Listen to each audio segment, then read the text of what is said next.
해피 파더스 데이. 네, 감사합니다.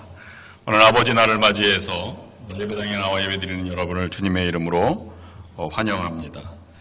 오늘 예배드리는 여러분에게 주님의 은총과 위로하심이 가득하시기를 기원합니다. 특별히 가족을 부양하기 위해서 고난과 수고를 아끼지 아니하고 또한 이 땅 위에서 부끄러운 삶을 살지 않기 위해 속으로 고난과 아픔을 달래며 살아오신 이 땅의 모든 아버지 되신 분들에게 주님의 위로하심과 축복이 함께 하시기를 주님의 이름으로 축원합니다. 또한 아버지를 먼저 하나님 나라에 보내드리고 뜰쓸히 살아가시는 분들 또는 아버지로 인해 상처가 남아 계신 분들에게도 주님이 함께 하시기를 기원합니다. 이 아버지, 그러면 선 굵은 사랑을 참아내고 인내하신 분이라고 생각이 됩니다. 페이스북에 뜬 카톡 내용인데요. 어느 날 아내가 남편에게 이렇게 말했습니다. 당신은 너 인생의 로또야. 남편이 생각하기를 너무 내가 아내에게 행운을 그렇게 크게 가져다 주었나 라고 생각을 해서 정말이야? 그랬더니 아내가 대답했습니다. 응, 하나도 안 맞아.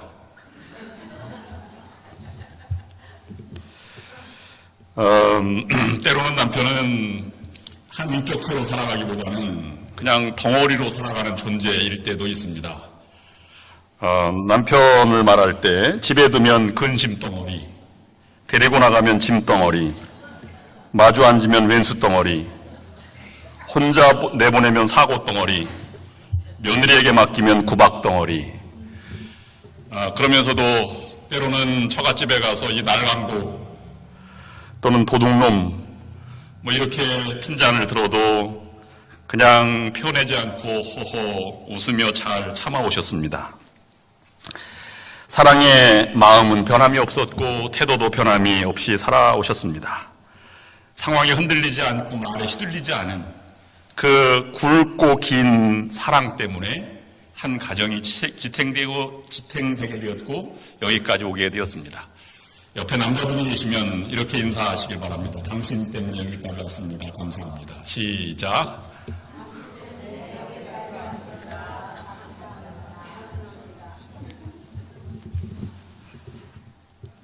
오늘 아버지 주일을 맞이하여 주님의 한없는 사랑을 묵상하기 위해서 요한복음 13장 1절 말씀을 묵상하였습니다. 6월절 전에 예수께서 자기가 세상을 떠나 아버지께로 돌아갈 때가 이른 줄 아시고 세상에 있는 자기 사람들을 사랑하시되 끝까지 사랑하시니라. 이 한 절 말씀을 묵상하면서 어떻게 끝까지 사랑하시었다고 예수님께서 그렇게 표현하셨나 하는 생각을 해보게 됩니다. 저는 이 말씀을 묵상하면서 적어도 13장에 4가지 사건이 나오는데 예수님과 연결되어서 그 사건을 묵상하면서 예수님의 행하신 행위가 끝까지 사랑하는 모습의 징표다 하는 생각을 해보게 되었습니다. 첫 번째로는 주님은 마지막까지 섬김의 삶을 사셨습니다. 1절 말씀이 끝난 다음에 3절부터 20절까지 길게 표현된 그 내용은 목요일, 세종 목요일이라고 불리우는 제자들의 발을 닦으시는 예수님의 모습입니다. 섬김의 모습, 그것이 말없이 낮아져서 무릎 꿇고 제자들을 섬겼던 예수님의 모습이 사랑의 표현이라고 말하고 있는 것이었습니다. 아버지는 괴로울 때나 슬플 때나 그냥 하던 일을 계속 하셨던 분으로 제가 기억이 되고 또 많은 분들이 그렇게 살아가시는 듯 합니다. 왜 이렇게 묵뚝뚝한지 어머님이 늘 생전에 아버지에게 하신 말씀이 이 말씀입니다. 저 양반 말도 안 해. 어우 답답해. 이렇게 하신 말씀입니다. 그것이 이제 와서는 아버지의 사랑의 표현 중에 하나였지 않았겠나 하는 생각을 해보게 됩니다. 마음으로 물질로 시간으로 정성으로 섬기지 않는 사랑은 사랑이 모습이 아닙니다. 먼저 생각해 보아야 할 것이 있습니다. 예수님께서 아버지께로 돌아가실 때가 이른 줄 아시고 세상에 있는 자기 사람들을 사랑하시되 끝까지 사랑하셨다는 말씀에 표현에 자기 사람들이라는 표현을 썼습니다. 우선적으로 예수님이 자기 사람이라고 표현한 이 말씀, 성경 말씀은 아마 주변에 있는 가까이 있던 12제자를 맨 먼저 가르쳐 말하는 것일 것입니다. 또 많게는 주변에 70명의 제자들처럼 주변에 수십 명의 제자들을 가르쳐 말하는 것일 것이고, 또는 예수님의 부활을 지켜보았던 500여 명의 신도들, 또는 마가의 다락방에서 기다렸던 120명의 성도들을 가르쳐 말하는 것일 것입니다. 영적으로 해석해보면 그리스도를 믿고 따르는 모든 성도들을 가르쳐 말하는 것일 것입니다.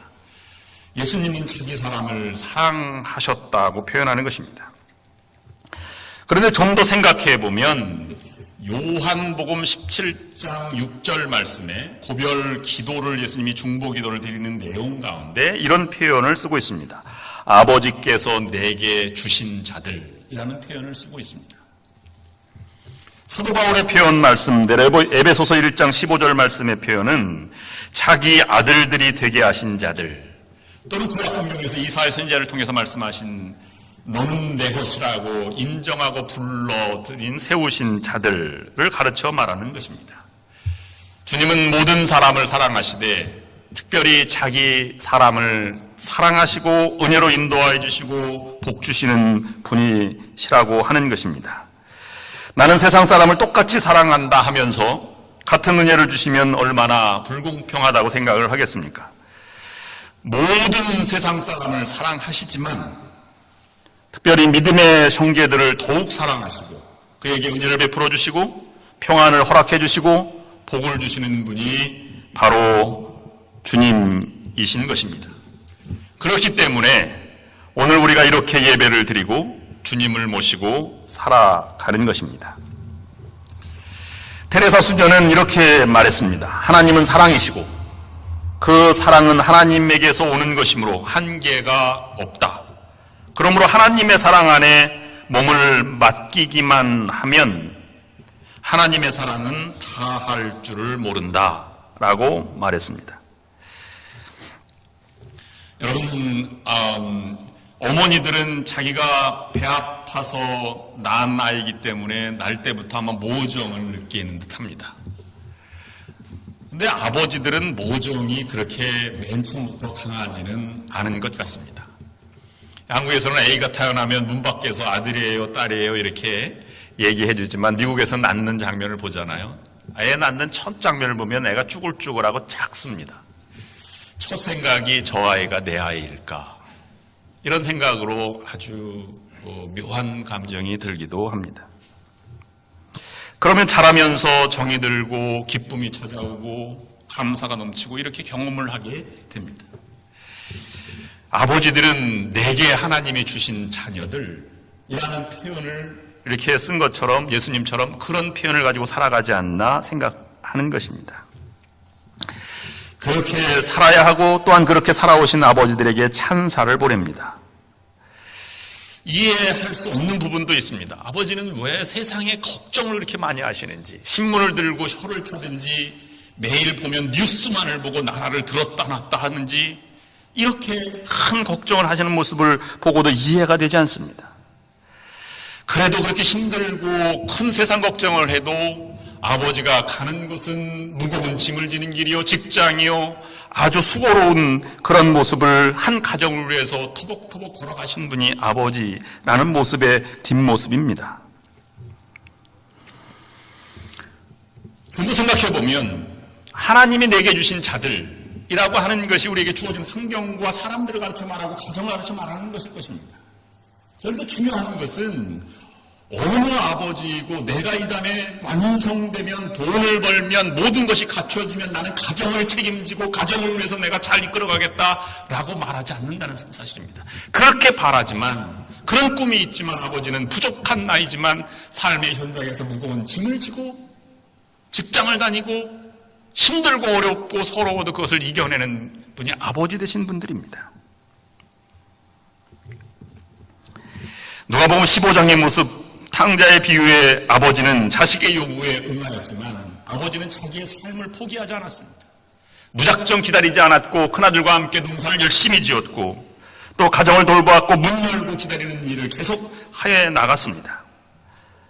그 모습이 참 사랑이며 섬김의 삶의 모습인 것입니다. 옛날 어느 마을에 할아버지 한 분이 살아가셨습니다. 홀로 사시는 분인데 홀로 살다 보니까 어린아이들이 늘 가까이 있어서 얘기 말동무도 되고 그렇게 하였다고 합니다. 할아버지는 어느 날 잠시 생각하더니 아이들에게 이렇게 말했습니다. 옛날에 어느 마을에 한 청년이 살고 있었단다. 근데 그 청년은 이웃 마을에 사는 처녀를 사랑하게 되었지. 하루는 용기를 내어서 그 처녀에게 다가가서 이렇게 말했지. 나와 결혼해 주시겠습니까? 내가 어떻게 하면 당신과 결혼할 수 있겠습니까? 그랬더니 그 처녀가 나는 말 2마리도 필요 없고 소 5마리면 족합니다. 그래서 그 청년은 그날부터 소 5마리를 벌기 위해서 날마다 일을 했단다. 부모를 봉양하고 먹고 살기 벅찬데 소 5마리 산다는 것은 얼마나 힘들었는지 10년이 지나도 20년이 지나도 30년이 지나도 소 5마리를 살 수 없었지. 이제 할아버지가 되어서 50년이 지나 있단다. 그렇게 말했습니다. 할아버지 이야기를 듣고 있던 꼬마 아이가 대수롭지 않은데 이렇게 말했습니다. 할아버지 그것도 모르세요? 말 2마리 필요 없다는 것은 2말 말고 5마리 사면 5소, 2말 말고 5소 라는 말인데 왜 그걸 모르세요? 할아버지가 무릎을 치며 말했습니다. 내가 헛된 삶을 살았구나. 사랑은 조건이 붙는 것이 아닙니다. 있는 그대로 섬기고 노력하고 봉사하고 애쓰고 이런 것이 사랑의 진정한 모습입니다. 오늘 우리는 믿음의 모습도 묵상합니다. 하나님 제가 완성되면 하나님 섬기겠습니다. 제가 준비되면 하나님 섬기겠습니다. 라고 말하는 경우도 많이 있습니다. 하나님이 진정으로 원하는 믿음은 준비된 상태가 아니라 있는 모습 그대로 하나님 앞에 무릎 꿇는 자를 하나님 받아주시고 그에게 은혜를 주시고 그에게 복을 내려주시는 분이 하나님이시라고 하는 것입니다. 우리는 2말 말고 5소 예수님의 팔 벌리고 다가 손 내미시는 모습을 우리는 잡을 능력이 있어야 합니다. 그 모습대로 우리도 섬기고 나아가는 모습이 진정한 사랑의 모습이 되는 것입니다. 두 번째로 끝까지 사랑하는 예수님의 모습은 제자들을 받아들이고 잘못된 요구라도 그것을 수용하고 들어주시는 모습이 예수님의 모습이셨습니다. 인생이 가르치는 대로 배우고 성공하면 얼마나 좋겠습니까? 그러나 인생은 깨달음으로 알아가는 것입니다. 이 땅의 모든 아버지들은 자녀가 잘못되어도 그것을 깨달아 알 때까지 일부러 말해주지 않는 그런 모습도 가지고 있습니다. 아마 예수님도 제자들이 스스로 깨달으라고 그렇게 한 것일 것입니다. 여러분 아무리 이해가 되지 않고 아무리 힘들어도 스스로 판단하지 마십시오. 스스로 결정을 내리지 마시기 바랍니다. 하나님이 주신 사람, 하나님이 주신 생각, 하나님이 주신 사건을 통해서 하나님은 더 큰 섭리, 더 큰 세계를 이끌어가기를 원하시는 하나님이시라고 하는 것입니다. 내가 먼저 섣불리 판단하면 내가 부끄러움을 당할 수도 있기 때문입니다. 한 의사가 병원에 도착했습니다. 긴급 호출을 받고 지금 수술을 하기 위해서 도착한 것입니다. 그는 수술 가운을 입고 그다음에 장갑을 낀 다음에 수술을 들어가려고 하는데 아버지를 만났습니다. 이 아이가 수술실에 들어가 있고 아버지가 수술 들어가는 의사에게 이렇게 말했습니다. 왜 이제야 오십니까? 너무 무책임하시네요. 우리 아들이 지금 목숨이 경각에 달려 있는데 왜 이제야 오십니까? 이렇게 따져 물었습니다. 의사가 미소를 지으며 진정하십시오. 제가 최대한 빨리 온 것입니다. 그리고 수술을 곧 시작하겠습니다. 그랬더니 이 아버지가 화가 났습니다. 진정하라고요? 당신 아들 같으면 그렇게 진정하라는 말이 나올 수 있겠습니까? 라고 따져 물었습니다. 의사가 그 아버지에게 말했습니다. 의사라고 모든 상황을 기적을 만들어내는 것은 아닙니다. 제가 최선을 다하겠습니다. 그리고 수술실로 들어가서 몇 시간의 수술이 끝나고 나왔습니다. 나오는 모습을 기다리고 있다가 이 아버지가 의사를 잡고 말했습니다. 어떻게 됐습니까? 잘 끝났습니다. 자세한 것은 간호사에게 물어보세요. 라고 문 열고 나가는 것입니다. 어떻게 저런 인간이 다 있어? 자세히 말도 안 해주고. 그리고 간호사에게 저 사람이 원래 이렇게 쳐다보는데 간호사의 얼굴에 눈물이 가득 고였어요. 선생님의 아들이, 당신 아들만한 아들이 어제 교통사고로 죽었습니다. 오늘 장례식장에서 장례를 드리는데 긴급 호출을 받고 온 것입니다. 선생님은 지금 아들을 묻으러 가야 되는 것입니다. 아버지는 할 말을 잃어버렸습니다. 미리 판단한 것 때문에 자기가 부끄러움을 당한 것을 알 수 없습니다.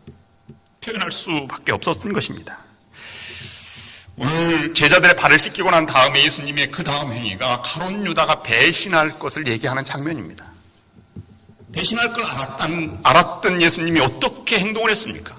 그걸 받아주는 것입니다. 그 길이 십자가를 지는 길이라고 할지라도 그 가룟 유다의 요구를, 그것을 그냥 버려두신 예수님의 사랑이 얼마나 큰 사랑인지를 알 수 있는 것입니다. 자식을 진정으로 사랑하는 아버지는 있는 그대로를 받아주시고 잘못된 것이라도 요구를 들어주시는 분이 바로 아버지인 것입니다. 가르쳐 인생을 승리하고 성공한다면 누군들 자식을 못 가르치겠습니까? 그러나 스스로 깨달아 가기를 바라면서 기다려주고 인내하는 것이 아버지 된 심정의 모습인 것입니다. 예수님은 세상 속에 살아가는 사람들의 연약성을 알았습니다. 심지어는 3년 동안 가르쳤던 가룟 유다도 그의 마음속에 사랑이 들어갈 수 있음을, 베드로에게도 그에게 잘못될 수 있음을 알고 있었습니다. 그럼에도 불구하고 그들이 하는 말, 그들이 하는 모든 것을 받아들인 것입니다. 오늘 본문 말씀에는 세상에 있는 자기 사람을 사랑하셨다라고 말하는데, 세상을 떠나 아버지께로 돌아가실 때가 이른 줄 아시고, 이 세상이 두 번 나오는데 성경에는 세상이라고 표현할 때 세 가지 의미로 사용됩니다. 첫 번째는 하나님이 세상을 창조하셨다라고 하는 말의 이 세상은 지구 또는 우주를 가르칠 때 세상을 표현하고, 또 하나님이 세상을 이처럼 사랑하사 이렇게 말할 때는 사람들을 가르쳐 말할 때 세상을 표현합니다. 또 더욱이 묵시록이라든지 계시록 같은 데 보면 세상을 표현할 때는 악마, 마귀, 사단이 지배하고 있는 세계를 세상이라고 표현합니다. 오늘 예수님이 세상을 떠나 아버지께로 돌아가실 때가 이른 줄 아시고의 세상은 지구를 가르쳐 말하, 이 땅을 가르쳐 말하는 것이고, 세상에 있는 자기의 사람들을 가르쳐 말할 때에는 사단이 지배하고 있는 세상 속에 살아가는 이라는 표현으로 쓰고 있는 것입니다. 주님은 이 땅에 살아가는 죄와 사망의 종로를 타는 곳, 이 땅에 살아가는 연약한 인간들을 안 쓴다고 하는 것입니다. 그렇지만 그 속에 살아가는 사람들 속에서도 받아들이고 그들과 함께 그들의 요구를 들어주시는 분이 예수님이신 것입니다. 있는 그대를 받아주시는 것, 그것이 끝없이 사랑하시는 모습입니다. 세 번째, 끝까지 사랑하는 예수님의 모습은 사랑한다, 이렇게 말하는 것입니다. 가룟유다의 이 배신, 팔아버리는 그런 것을 지적한 다음에 예수님이 하신 말씀은 31절부터 5절까지는 서로 사랑하라고 하는 세 계명을 주신 것입니다. 내가 너희를 사랑한 것 같이 너희도 서로 사랑하라. 남편이 철없는 모습을 보고 때로는 불평하기도 하고 원망하기도 합니다. 내가 잘못 시집왔지, 당신 때문에 내 인생이 이렇게 됐어 라고 말할 때도 있습니다. 근데 돌아보면 원망, 불평은 살만 하니까 원망하고 불평하는 것일 수도 있습니다. 정말 힘들면 불평과 원망할 마음의 여유조차 생기지 않는 것입니다. 같이 아파하고 같이 그 환경을 헤쳐나가기를 원하시는 것이죠. 저는 전에는 인사를 다녀올게 라고 인사하다가 요즘은 그냥 나 가 이렇게 인사를 할 때가 종종 있습니다.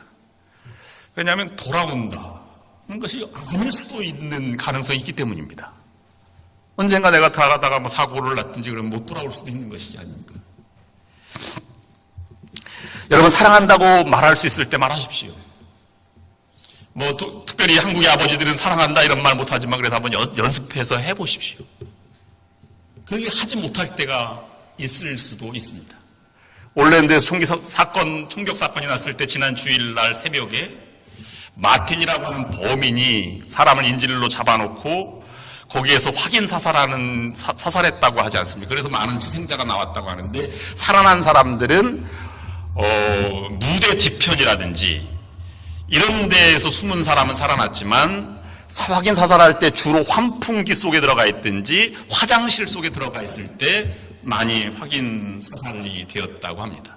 SNS가 요즘 살아있음에 대한 그런 메신저 역할을 한다고 하는 것도 파리 연쇄 살인사건 이후에 또 많이 이렇게 떠오르고 있는 것 중에 하나입니다.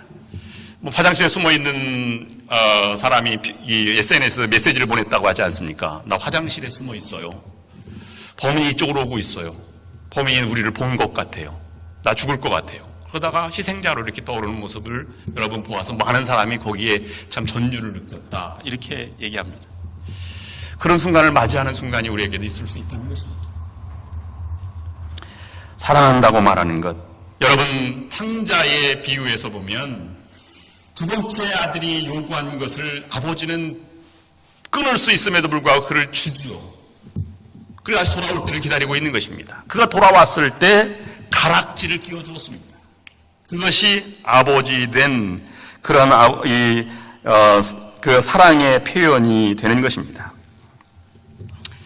이스라엘이 애굽을 떠나서 가나안 땅 가기까지 광야에 살았습니다. 근데 여러분, 만나와 메추라기 이야기가 어디에 나오냐면 신광야라고 하는 곳에서 등장하게 되는데, 그것은 광야를 떠나온 애굽을 출발한 지 얼마 지나지 않아서 엘림이라고 하는 12샘과 70 종려나무 가지가 있는 비교적 큰 오아시스를 지나서 목을 축이고 난 다음에 그 시내산까지 가기 이전에 중간에 기착지가 신광야라고 하는 지역인데, 거기에서 이스라엘 백성들이 불평을 하였습니다. 엘림에서의 목을 축이고 난 다음에 먹을 것을 먹고 살만하니까 이제는 그 옛날이 그리워서 우리를 왜 죽으려고 여기까지 데려왔느냐, 모세와 아론을 원망하게 되었던 것입니다. 그때 하나님께서 모세의 기도를 들어서 만나와 메추라기를 보내주신 것입니다. 여러분, 신앙인 생활 속에 우리가 원망을 한다고 해서 하나님이 안 들어주십니까? 사랑이신 하나님, 사랑자치 하나님은 원망도 들어주세요. 그런데 중요한 것은 원망해서 얻은 것은 보상이 따르지 않는다는 사실입니다. 이스라엘 백성들은 만나와 메추라기는 얻었지만 그가 받은 것은 최후의 심판이었고 가나안 땅에 들어가지 못하는 형벌을 받았어요. 그러나 진정으로 우리가 받은 것은, 보상을 받는 것은 원망으로 받는 것이 아니라 감사와 감격으로 어려워도 하루하루 주어진 삶에 최선을 다하고 하나님을 기대하고 살아가는 사람들에게 주어지는 것이 보상이라고 하는 것입니다. 그렇기 때문에 우리는 더 하나님 앞에 가까이 나아가고 감격하고 살아가는 삶이 필요한 것입니다. 많이 열어주는 101가지 이야기 중에 이런 이야기가 있습니다. 의사가 아들인 아버지가 췌장암에 걸려서 6개월 진단을 받았습니다. 아버지가 그렇게 묵뚝뚝하고 정이 없어 보였는데 의사인 아들이 생각하기에 그래도 죽음을 앞에 둔 아버지가 불쌍해 보였습니다. 그래서 아버지에게 찾아가서 아버지를 진정으로 사랑하고 싶습니다 라고 하고 이렇게 포옹했습니다. 평소에 하던 대로 아버지는 허리를 고쳐 세우고 고슴도치처럼 딱딱한 모습을 가지고 있었습니다.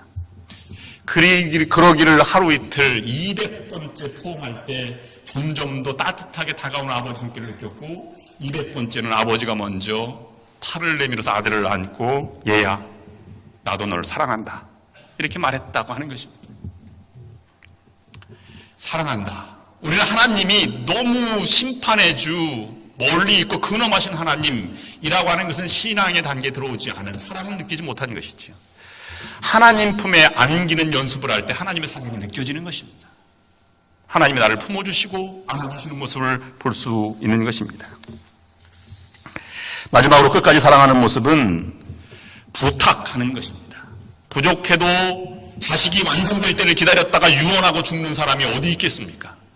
비록 불효자 같지만 유언으로 남기고 진실을 남기고 우리가 부탁하고 운명하는 것이지요. 베드로가 부인할 것을 마지막으로 예수님께서 13장 마지막 부분에 말씀하면서 그에게 지적하면서도 부탁하는 심정으로 말하고 있습니다. 36절 말씀에는 내가 가는 곳에 내가 지금은 따라올 수 없으나 후에는 따라오리라. 내가 나를 3번 부인하리라. 참 의미심장하고 깊이 있는 말씀인 듯합니다. 부인할 것이지만 그래도 부탁하고 따라오라고 말씀하신 주님의 모습을 통해서 우리는 한없는 참아주시고 인내하신 예수님의 사랑을 엿보게 됩니다. 우리도 사랑한다면 끝까지 기다려주고 인내하고 섬기고 사랑하고 또 부탁도 아끼지 않는 삶을 살아가야 할 것입니다. 김은국 씨가 쓴 소설 순교자에 나오는 이야기 중에 하나입니다. 6.25 전쟁 중에 메가다 장군의 인천 상륙작전으로 해서 유엔군이 북진을 할 때 신의주까지 올라갈 때 서울을 소복할 때 성무소에서 14명의 목사가 잡혀 있었는데 12명이 순교하고 2사람이 살아나왔는데 한 사람은 미쳐서 돌아왔고 한 사람은 목회를 계속하게 되었습니다. 한 사람은 한 목사라고 하는 분은 미쳐 있었고요. 그 다음에 신 목사라고 하는 분은 설교를 하였습니다. 많은 사람이 이렇게 생각을 했습니다. 저 사람은 아마 공산당에 내통했을 거야. 그러니까 살아남았지. 10명의 희생자, 순교자의 명단에 들어가지 않았잖아 라고 생각해서 판단하였습니다. 그가 설교하는 단상에 설교할 때 사람들은 일어서 설교가 그 목사님이 일어서서 나갔고요. 나가신 목사님에게 많은 사람은 돌을 던졌습니다. 그런데 국군정보부에서 14명을 체포해서 죽이고 신문했던 공산군 정치보위부 책임자를 체포하게 되었습니다. 그걸 신문할 때 놀라운 사실을 발견하게 되었습니다. 14명의 목사를 잡고 이렇게 얘기했다고 하는 것입니다. 너희 중에 공산당을 첩조하고 도와준다고 약속하면 너희를 살려주겠다. 그랬더니 12명의 목사가 살려만 주시면 내가 적극 협조하겠습니다 라고 얘기했다는 것입니다. 그런데 한 목사님은 그 얘기를 듣고 미쳐있고요. 신 목사님은 나는 그럴 수 없어. 그리고 나는 사명으로 살아온 사람이니 나는 변함이 없으니 나를 쏘시오 라고 했더니 12명을 죽이고 한 명은 미쳐서 죽일 필요가 없어 살려주었고 예수장이 중에 제대로 된 사람이네 라고 해서 살려주었다는 것입니다. 많은 사람이 그때 돌변했습니다. 왜 그 말씀을 한 번도 얘기해 주지 않았습니까? 근데 신 목사님이 한 말씀입니다. 어떻게 그 가족과 순교자 반열에 올랐다고 생각하는 그 사람을 내가 말할 수 있겠습니까? 그들의 명예를 끝까지 지켜주어야겠다고 생각을 했습니다. 그것이 진정한 사랑의 모습이 아니겠습니까? 여러분, 오늘 아버지 주일을 맞이해서 아버지들이 그렇게 살아가신 것처럼 하나님도 그 모습으로 우리에게 다가오고 계십니다. 아무리 힘들고 어렵고 이해가 되지 않더라도 사랑의 삶을 끝까지 간직하셔서 하나님의 더 큰 세계, 더 큰 인도하심, 더 큰 복을 누리는 우리 교회와 여러분 모두가 될 수 있기를 주님의 이름으로 간절히 축원합니다. 기도하시겠습니다. 하나님, 이 땅의 모든 아버지를 축복하여 주시옵소서. 또한 세상에서 힘들고 고난이 와도 주님 앞에 무릎을 꿇는 이들에게 믿음의 능력을 허락하여 주시옵소서. 예수 그리스도의 이름으로 간절히 기도드립니다. 아멘. 다 함께 응답의 찬송.